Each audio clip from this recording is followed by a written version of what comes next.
Hi there, my name is Civilisation and the Rabbi from another planet. Please like, share and subscribe and ring the little bell so you're notified when new videos drop. And we're trying something a little bit different on the channel tonight. Something I'm actually really, genuinely, properly excited about. We're going to be doing a live stream about The Singing Detective. One of my favourite things ever. Singing Detective is this. It is a utterly fantastic TV show, 6-part TV show from 1986. So what is The Singing Detective? So I'm going to be giving you a little bit of a potted review of it now, so you have a good idea. But again, go and check it out before the stream tonight. I guarantee you, if you like the other stuff I like, you're almost certainly going to like this. It was first broadcast in 1986, and I said by a guy called Dennis Potter. Dennis Potter is perhaps one of the greatest British TV writers. He found himself sucked into the BBC in the 60s, and the artistic opportunities that offered him is something that he just ran with. And again, I think he really kind of defined challenging television drama. And so in my mind, Dennis Potter is one of the most important artistic figures of the late 20th century. I'm going to put him up there with Johnny Lydon, Johnny Rotten, and Alan Moore. Those are my guys I really respect. And The Singing Detective is probably Potter's masterwork. Is the best thing he did. And as with much of his work, it's very autobiographical. And I think that's because real art, true art, which this really is an expression of the art. When I say true art, it's not that when I say art, it's not something that's po-faced or exclusionary. It's something that's it's a very, very engrossing TV drama. But and it's just raised to the level of art, where it's still being very, very popular. So it's a story of these 3, maybe 4 or 5 intertwining narratives that work on one on each other.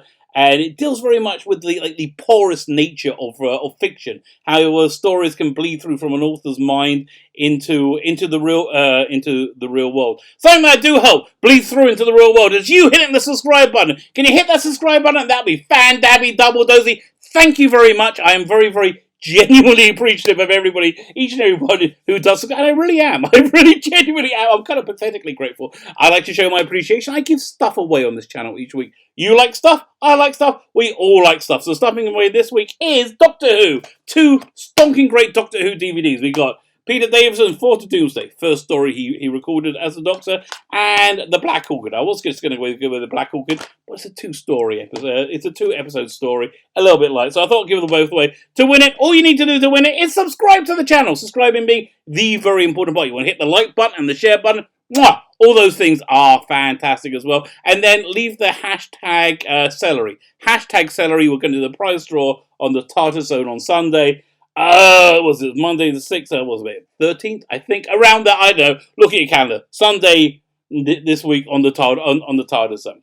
Fine. So the main thrust, the main narrative of this revolves around Philip Marlowe, the main character, who's a writer of this cheap, lurid crime fiction and spy fiction. And we first meet Marlowe. He is at his lowest ebb of his life. He's really crushed. He's at his absolute lowest. So it stars Michael Gambon of Harry Potter Dumbledore fame. Although for me, he's always going to be the Singing Detective. When I heard Michael Gambon was going to play Dumbledore, I was like, oh, the Singing Detective. It's playing Dumbledore.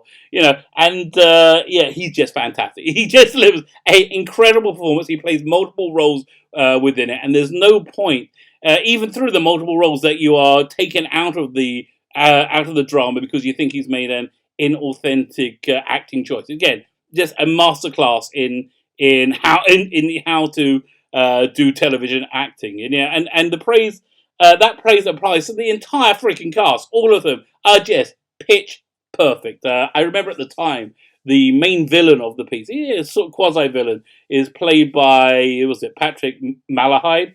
He was completely unrecognizable just because he changed his body language. He was very well known at the time for playing this kind of goofy policeman comedy foil for Dennis Waterman and George Cole. And another fantastic and insanely popular show at the time called Minder, which I really, really like. It's another great show. He was really known for that. And just because he changed his body language, he suddenly became this suave and very oily spy, through the majority of this.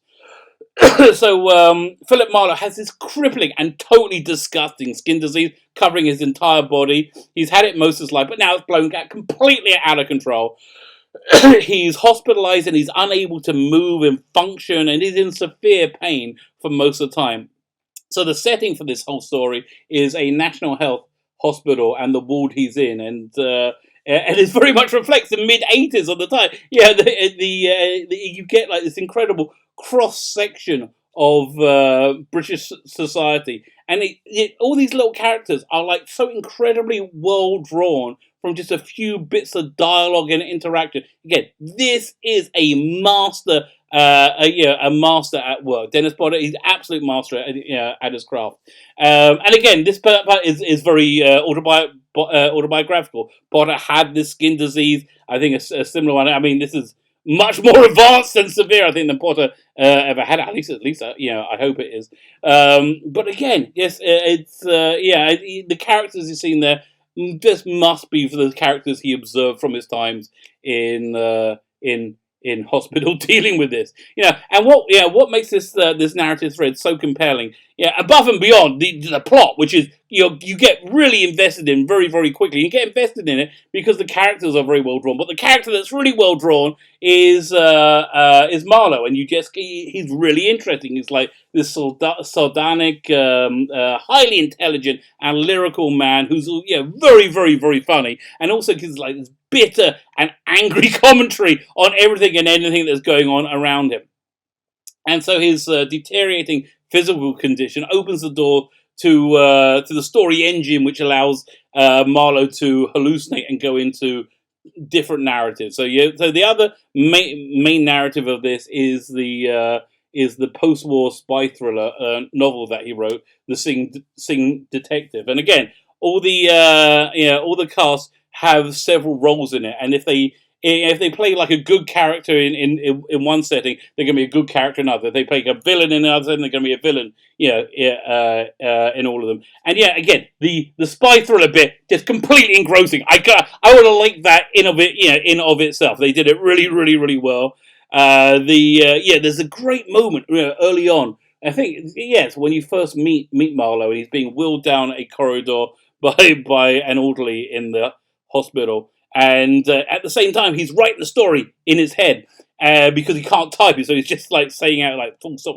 And so he writes this bit where a guy goes into this club, and the bartender says, "Good evening, sir. What can I do for you?" And then out of nowhere, the bartender goes, "Ah!" like that. And then it cuts to straight away Marlowe going over a bump in his wheelchair, shaking him, hurting him, and and it just shows you the interrelationship between the different narratives, and it's so freaking simple, and it's so freaking clever, and it's so freaking effective. It's just fantastic. And these tiny moments is what just paints this reality so utterly completely. So Marlowe's hallucinations sometimes take the form of these large song and dance numbers from like the big band era, which Marlowe and Dennis Potter as well retreated into in his miserable childhood, and found comfort and safety therein. I think there's a scene in the first episode where after this really arrogant consultant comes and does his rounds of the patients with his junior doctors, completely ignoring the mental welfare of the patient. And this is where Marlowe is at its absolute lowest. He's nearly broken. He's basically naked. He's covered from head to toes in these scabs, and he's with his skin disease, and his temperature's out of control, and he breaks down and is in tears. And that breakdown like triggers like a mental breakdown as everybody in the ward breaks into this really very good rendition of Dry Bones, which is just fantastic. So that was a real Dennis Potter trope at the time. He's been doing that for like about 10 years in his work. Now another really great trope, which I'm very happy that's in this, is that there's always a freaking gorgeous leading woman about 5 minutes before she becomes super famous. So in this case, it's Joanne Whalley. Joanne Whalley went on to become Joanne Whalley Kilmer when she was married to Val Kilmer for like a good number of years, about 5-10 years. And she plays like this young nurse. She's so young in it. She plays this young nurse who attends Marlowe, and one of her jobs is to grease him. So his skin disease is so freaking awful, and it's so terrible. He needs to be greased with this I don't know, this jelly, I think, to cool him down and to to ease his sores. And so there's this fantastic scene when she's greasing him and he's doing his bottom half, and he's thinking, you can hear his inner monologue saying, "Oh my God, please don't let me get an erection, please don't let me get a hard on, and please don't let me come." When she's greasing around me, he goes, "Oh, think of something but think of something boring," and he goes through this diatribe of everything he hates in British society at the time, trying to think of something boring before he settles on, "Oh, I know, the story I'm writing, that's boring." He goes into the story, and Joanne Wall is there in the story. She's playing a lounge singer in this club stroke brothel, really, and she's crooning away this number. And as it ends, everybody stands up and gives her a round of this extended round of applause. It goes on and on and on. And it's intercut with Marlowe's face in the water as he's trying desperately not to get a hard on and not to come. To which he fails because everybody goes, "Yeah!" And I think there's a cork that pops, but it's very, very effective and very simple. And then cuts to me, he's apologetic. "I'm so sorry, nurse. It's like the only part of my body that still works vaguely normally." And she's like, "Yeah, let's forget about it." And she's taking off the gloves, which are just soiled with his cum. Oh God, it's so gross. And it's just these little details which I love. Probably one of the most important narrative threads, though, is about Marlowe's childhood in the Forest of Dean. Again, autobiographical, because Dennis Potter grew up in the Forest of Dean. That's to the west of London, quite a bit to the west line. So you see how much he just loved those open spaces of the forest. That's where he lived. That's where he felt safe. That's where he loved it. And that's contrasted with when he has to live in London. His utter hatred of London. That part of the story is really the most important, and it goes into, it's really a story of guilt and betrayal and self-loathing and loss, set in the backdrop of the disillusionment, the